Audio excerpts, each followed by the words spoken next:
Lahore Garrison Junior and Upper School, and welcome to 10th biology class। बेटा 10th biology में chapter number 12, ठीक है, chapter है आपके पास चैप्टर नंबर 12, और हमने इसमें जो एंडोक्राइन ग्लैंड्स हैं बेटा वो डिस्कस करने शुरू किए हुए हैं।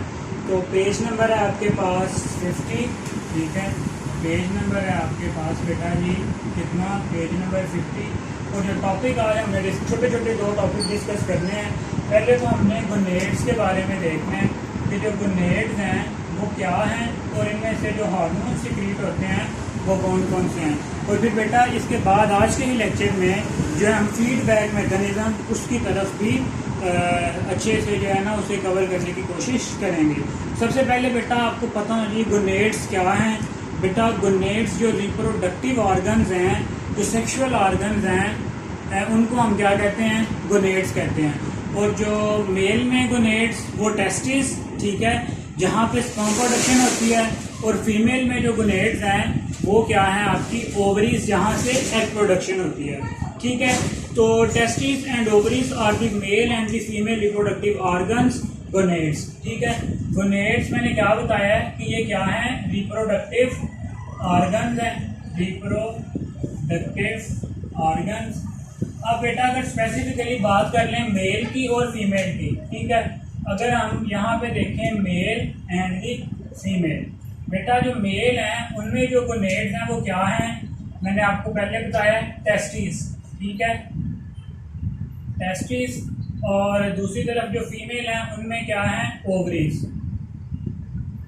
अब बात यहाँ पे समझने वाली ये है कि ये जो टेस्टिस हैं ये क्या करेंगे, स्पर्म प्रोडक्शन करेंगे, और जो ओवरीज हैं बेटा वहां से एग रिलीज होंगे, ठीक है। और जब इन दोनों की फ्यूजन होती है तो इनकी फ्यूजन से आगे आपके पास क्या बनता है, जाइगोट बनता है। अब ये जो गोनेड्स हैं ये क्या करते हैं, गैमीट्स प्रोड्यूस करते हैं। ये बेटा एग एंड स्पर्म ये आपके पास गैमीट्स ही कहलाते हैं। तो अगर इसके फंक्शन की बात करें तो क्या है, गोनेड्स प्रोड्यूस, क्या प्रोड्यूस करते हैं, स्पर्म्स, गैमीट्स, सिंपली आप क्या करेंगे, गैमीट्स। और जो मेल गैमीट्स हैं वो क्या है, स्पर्म, और जो फीमेल गैमीट्स हैं वो क्या है, जाइगोट। क्लियर हो गया। चलें अब बेटा गैमीट्स प्रोड्यूस करने के अलावा भी ये काम करते हैं, gonads also secret hormones. Gonads, इस वजह से तो हम इसे एंडोक्राइन ग्लैंड में डिस्कस कर रहे हैं। गोनेड्स आल्सो प्रोड्यूस, गैमीट के अलावा बेटा ये डिफरेंट तरह के हार्मोन्स भी सीक्रेट करते हैं, ठीक है। गोनेड्स क्या हैं, male and female reproductive organ are called as gonad. Male reproductive organ कौन से हैं, टेस्टिस, और फीमेल रिप्रोडक्टिव ऑर्गन कौन से हैं, ओवरीज। जो मेन काम है गोनेड्स का वो ये है कि इन्होंने क्या बनाने हैं, गैमीट्स। गैमीट्स क्या हैं, जो मेल गैमीट्स हैं वो स्पर्म है, जो फीमेल गैमीट्स हैं वो क्या है, एग्स हैं। क्लियर हो गया। अब बेटा ये गैमीट्स प्रोडक्शन के साथ साथ ये क्या करते हैं, ये डिफरेंट तरह के हार्मोन्स भी सीक्रेट करते हैं, ठीक है। अगर बात करें, पहले बात यहाँ पे कर देते हैं टेस्टिस से निकलने वाले हार्मोन की, ठीक है। तो जो टेस्टिस हैं वो मेल रिप्रोडक्टिव ऑर्गन है, उससे जो हार्मोन रिलीज होता है बेटा वो उसकी एक एग्जांपल है टेस्टोस्टेरोन, ठीक है। Testis secret testosterone. टेस्टोस्टेरोन बेटा एक स्टीरॉयड हार्मोन है, लिपिड इन नेचर है। अब ये करता क्या है, which is responsible for the development of male secondary sex character, which is it is responsible for development of male secondary sex character. अब प्राइमरी सेक्स कैरेक्टर और secondary sex character में क्या फर्क है, तो बेटा प्राइमरी सेक्स कैरेक्टर कहते हैं मेल रिप्रोडक्टिव ऑर्गन की डेवलपमेंट को, और या फीमेल रिप्रोडक्टिव ऑर्गन की डेवलपमेंट को। मतलब जो स्पेसिफिक रिप्रोडक्टिव ऑर्गन होता है उसकी डेवलपमेंट प्राइमरी, ठीक है, सेक्स कैरेक्टर होता है। और इसके अलावा बेटा मेल्स और फीमेल्स में सेकेंडरी सेक्स कैरेक्टर भी होते हैं। जैसे कि आपने देखा है कि मेल्स जो हैं बेटा उनमें सेकेंडरी सेक्स कैरेक्टर क्या होता है, growth of hairs on face, ठीक है। इसके अलावा कोर्सनेस ऑफ द वॉइस, मतलब जो मेल्स हैं जैसे ही उनकी एज थोड़ी बढ़ती है, वो प्यूबर्टी उनमें आती है, ये जो टेस्टोस्टेरोन लेवल है ये इंक्रीज होता है और ये क्या करता है कि जो आपका फेस है, फेस पे जो हेयर्स हैं वो इसकी वजह से निकलने शुरू हो जाते हैं मेल्स में। लेकिन बेटा और इसके अलावा जो आपको पता होगा कि जो फीमेल्स हैं उनकी आवाज़ की जो पिच है वो बहुत ज़्यादा होती है, ठीक है, मीन्स उनकी जो आवाज़ है बहुत बारीक होती है। उसके बरक्स जो मेल्स हैं उनमें जो आवाज़ है वो थोड़ी भारी होना शुरू हो जाती है। सो सेकेंडरी फेस कैरेक्टर से क्या मुराद है, ये जो टेस्टोस्टेरोन है ये मेल्स में आवाज़ के भारीपन और बेटा उसके साथ साथ जो है फेशियल हेयर हैं उसके लिए ये इंपॉर्टेंट है। इसके अलावा बेटा इसके कुछ फंक्शन होते हैं, जैसे कि जो आपके मसल्स हैं, मसल्स की ग्रोथ भी यही जो हार्मोन है ये उसके लिए रिस्पॉन्सिबल होता है। इसी वजह से जो मेल्स हैं उनमें मसल्स ज़्यादा होते हैं, स्ट्रेंथ होते हैं, और जो दूसरी तरफ फीमेल्स हैं उनमें जो मसल्स ग्रोथ है वो क्या होती है, लेस होती है। चलें, ये तो हमने डिस्कस कर लिया मेल के सेक्स हार्मोन। अब फीमेल की तरफ आते हैं। फीमेल में मैंने बताया आपको कि जो गोनेड्स हैं वो क्या हैं, ओवरीज, ठीक है। अब ओवरीज क्या दो तरह के जो हार्मोन है वो सिक्रीट करती हैं, एस्ट्रोजन एंड प्रोजेस्टेरोन। कौन कौन से बेटा जी, एस्ट्रोजन एंड प्रोजेस्टेरोन। अब ये जो हार्मोन्स हैं ये क्या करते हैं आपके पास, which are responsible for the development of female secondary character। जैसे testosterone male secondary sex character था, इसीलिए ये फीमेल्स में सेकेंडरी सेक्स कैरेक्टर की डेवलपमेंट में क्या करते हैं, अपना रोल प्ले करते हैं। क्लियर हो गया। चलें, अब फीमेल में सेकेंडरी सेक्स कैरेक्टर क्या है, वही जिसमें फीमेल्स में एक बहुत इंपॉर्टेंट चेंज आती है जो ड्यूरिंग पुबर्टी बेटा वो आती है कि उनमें ब्रेस्ट फॉर्मेशन शुरू हो जाती है, ठीक है। और मेल्स में ऐसा कुछ भी नहीं होता। फीमेल्स में जो फीमेल सेकेंडरी सेक्स कैरेक्टर है, एक तो उनकी आवाज़ पहले से ही बारीक होती है, दूसरा जो सेकंड चीज़ है इंपॉर्टेंट सेकेंडरी सेक्स कैरेक्टर बेटा वो है ब्रेस्ट डेवलपमेंट, जिसके लिए रिस्पॉन्सिबल कौन है आपके पास, estrogen and the progesterone. So clear है दोनों आपके पास। शॉर्ट क्वेश्चन में पूछे जा सकते हैं ये एमसीक्यूज में कि कौन सा हार्मोन कहाँ से निकला और उसका क्या फंक्शन है। चलिए बेटा, अब हमारे पास जो नेक्स्ट टॉपिक है वो बहुत इंपॉर्टेंट टॉपिक है इस चैप्टर का। जितने भी हार्मोन्स हैं उनके मैकेनिज्म को समझने के लिए भी जो बहुत जरूरी है, ठीक है। और वो जो आपके पास टॉपिक है वो है फीडबैक मैकेनिज्म। क्या है बेटा, फीडबैक मैकेनिज्म। अब फीडबैक के वर्ड से आप काफी फेमिलियर होंगे कि फीडबैक से क्या मुराद होता है, किसी भी जो आप कह सकते हो कि कोई फिनोमिना या कोई प्रोसेस है उसकी आउटपुट, ठीक है, उसकी आउटपुट लेना। जैसे कि अक्सर यहाँ पे फीडबैक लिया जाता है कि जी आप बताएं, for example most common example है कि आपने कोई मूवी देखी है या कोई ड्रामा देखा है, तो उसके बाद आपसे क्या लिया जाता है, उसका फीडबैक लिया जाता है कि क्या जी मतलब ठीक है, आपको किस तरह से इसने इन्फ्लुएंस किया आप पे। क्लियर है। अब फीडबैक जो साइंटिफिकली है वो थोड़ा सा इससे डिफरेंट है, तो बेटा डिस्कस करते हैं feedback mechanism. Feedback mechanism, before discussing feedback mechanism हम पहले ये देखते हैं कि हमें इस मैकेनिज्म की जरूरत क्यों है। बेटा आपकी बॉडी में जितने भी हमने पीछे हार्मोन्स डिस्कस किए हैं वो कॉन्टिन्यूसली सीक्रेट नहीं हो रहे होते, उनका कांस्टेंट लेवल नहीं होता, ठीक है।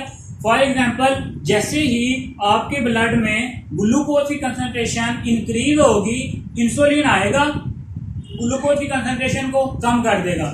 मींस अगर आपके ब्लड में ग्लूकोज की कंसंट्रेशन कम हुई है, ग्लूकागॉन आएगा और इंसुलिन की कंसंट्रेशन को क्या कर देगा, इंक्रीज कर देगा। सो आपके पास के जितने भी प्रोसेसेस हैं बॉडी में ये क्या हैं, रेगुलेटेड हैं और कोऑर्डिनेटेड हैं, ठीक है।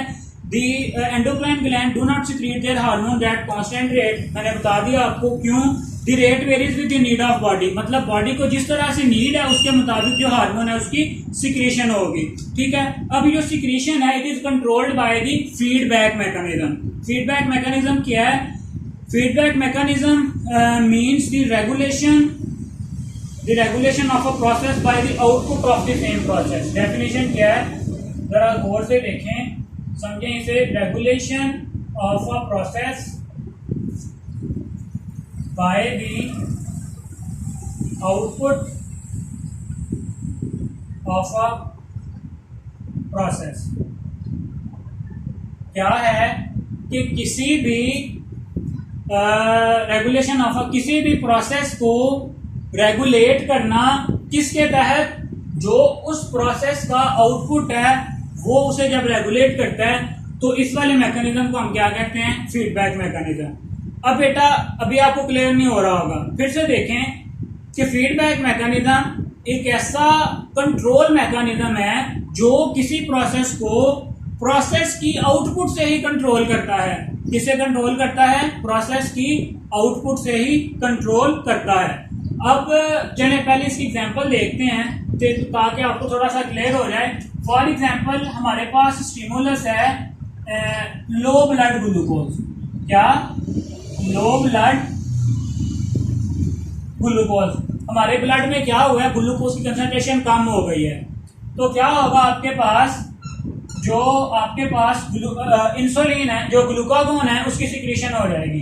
कौन सिक्रीट करेगा, पैंक्रियाज सिक्रीट दी ग्लूकागोन। आपको पता है ग्लूकागोन क्या करता है, ब्लड में ग्लूकोज की कंसंट्रेशन को इंक्रीज करता है। लीवर में जो ग्लाइकोजन स्टोर होती है उसको ग्लूकोज की फॉर्म में जो है ब्लड में सिक्रेट आउट करवा देता है। अब क्या होगा, जैसे ही ग्लूकागोन की सिक्रीशन हुई, ग्लूकागोन ने क्या करना है, ब्लड ग्लूकोज लेवल इंक्रीज हो जाएगा। ठीक है, blood glucose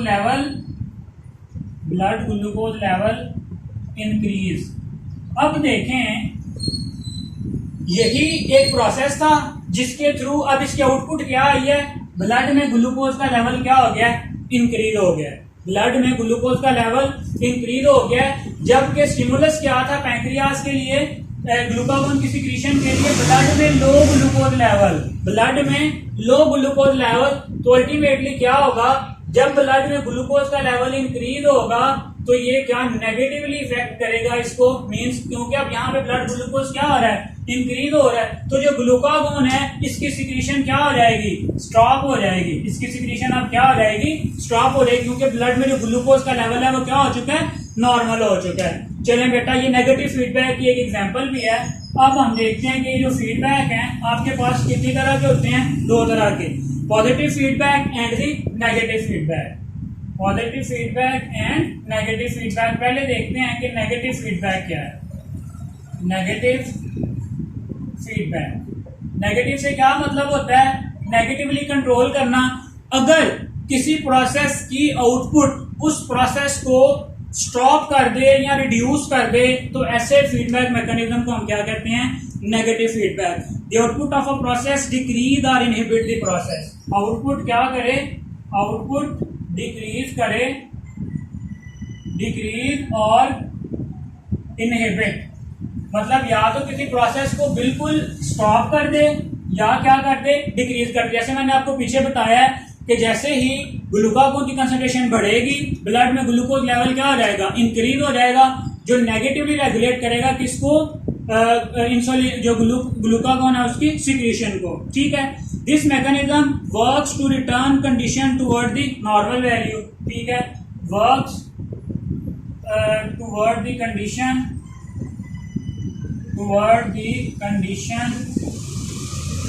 with normal value. ठीक है, क्योंकि जब ब्लड में ग्लूकोज की कंसंट्रेशन जब नॉर्मल हो जाएगी तो क्या हो जाएगा, अल्टीमेटली जो ग्लूकागोन है उसकी सिक्रीशन कम हो जाएगी। ठीक है, चलें जी। For example, when the blood glucose concentration rises pancreas secrete insulin.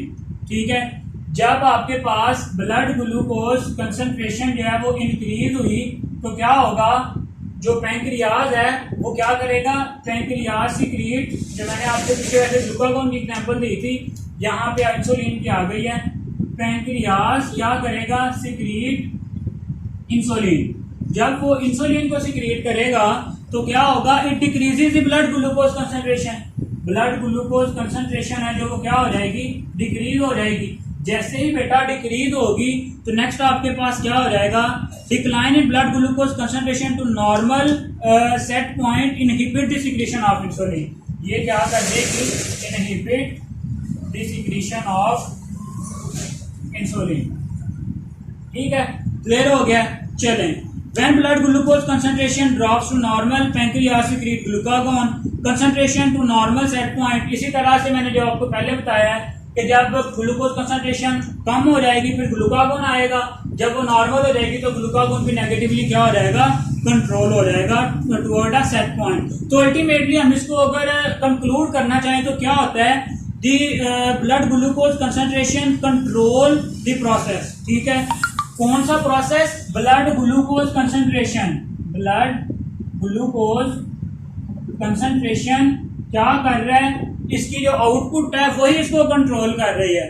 Blood glucose concentration control the process, क्या, कंट्रोल द प्रोसेस। क्लियर हो गया कि किस तरह से जो ब्लड ग्लूकोज कंसंट्रेशन है वो इस प्रोसेस को क्या कर रही है, कंट्रोल कर रही है। प्रोसेस क्या है, secretion of insulin and the glucagon. क्या है, secretion of insulin and glucagon. इनके एक्शन से यही रिस्पांस होना है। ठीक है, तो बेटा यही आपके पास क्या है, इसकी आउटपुट भी है। तो आउटपुट ही किसी उन रिएक्शन, उनकी जो हार्मोन है उनकी कंसंट्रेशन को कंट्रोल कर रही है। तो बेटा ऐसा जो फीडबैक होता है आपके पास वो क्या कहलाता है, नेगेटिव फीडबैक। क्लियर हो गया। चलें, जिसमें किसी भी रिएक्शन की जो आउटपुट है किसी भी प्रोसेस की, वो उसी जो रिएक्शन है उसको क्या कर दे, स्टॉप कर दे। ये क्या थी, नेगेटिव। अब हम देखते हैं पॉजिटिव फीडबैक की एग्जांपल कोई देखते हैं कि जो आपके पास पॉजिटिव फीडबैक क्या है। पॉजिटिव फीडबैक में इसके बिल्कुल अपोजिट होगा कि आप कह सकते हो कि process increase the rate of process. ठीक है, या output of a process, output of a process increase the process. ठीक है, जो किसी प्रोसेस का आउटपुट है वो उसी प्रोसेस को क्या कर दे, इंक्रीज कर दे।